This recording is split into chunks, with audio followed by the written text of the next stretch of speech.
অবৈধভাবে ক্ষমতায় থাকার সময় কি তাণ্ডব চালিয়েছে আমরা কি ভুলে গিয়েছি?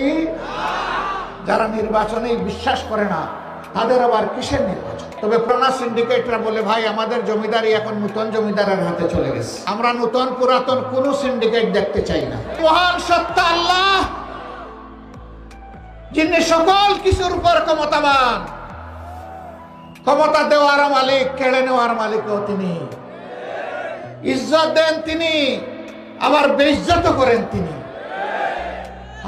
তারা যখন ক্ষমতায় ছিলেন, আহারে এদেশের শ্রেষ্ঠ সন্তান আলিম উলামাকে তারা কত বেইজ্জত করেছে। পায়ে বেড়ি দিয়ে, হাতে হ্যান্ডকাপ দিয়ে জেল থেকে ওই জেলে, জেল থেকে কোর্টে তারা টানাটানি করেছে, তাদেরকে খুন করেছেন, গুম করেছেন।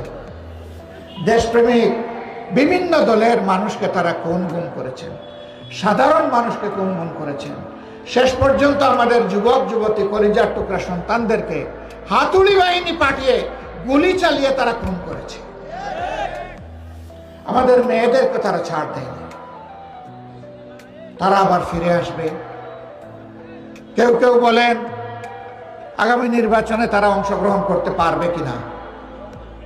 নির্বাচন কার জন্য? নির্বাচন তাদের জন্য যারা মানুষকে সম্মান করে, নির্বাচন তাদের জন্য যারা দেশবাসীকে ভালোবাসে, নির্বাচন তাদের জন্য যাদের কাছে দেশের প্রতি ইঞ্চি জমি আমানত।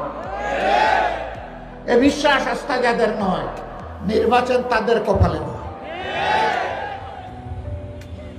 এরা তিনটি নির্বাচন অবৈধভাবে ক্ষমতায় থাকার সময় কি তাণ্ডব চালিয়েছে আমরা কি ভুলে গিয়েছি?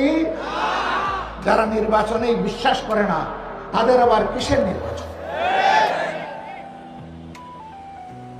আগামীতে আমরা চাই জরুরি, অতি জরুরি সংস্কারগুলো সাধন করে বর্তমান সরকার একটা সুষ্ঠু নির্বাচন দিয়ে তারা যার যার জায়গায় চলে যায়। এই নির্বাচনে জনগণ যাকে ভালোবাসে, যার উপরে আস্থা রাখতে পারবে, যাদেরকে দেশের দায়িত্বটা দিলে তারা দেশের মানুষকে সম্মান করবেন, ভালোবাসবেন। দেশের মানুষের আমানত শ্বশুর বাড়ির নিয়ামত মনে করবেন না। প্রতিটি আমানতের পাই পাই হিসাব রাখবেন। চুরি করে দেশের সম্পদ বিদেশে পাচার করবেন না, যেমনটি গত 15.5 বছরে করা হয়েছে। বিভিন্ন সংস্থার হিসাব অনুযায়ী বিদেশে পাচারকৃত অর্থের পরিমাণ হচ্ছে 26 লক্ষ কোটি টাকা, বাংলাদেশের বার্ষিক বাজেটের 5 গুণ। এই টাকা কারা চুরি করেছে?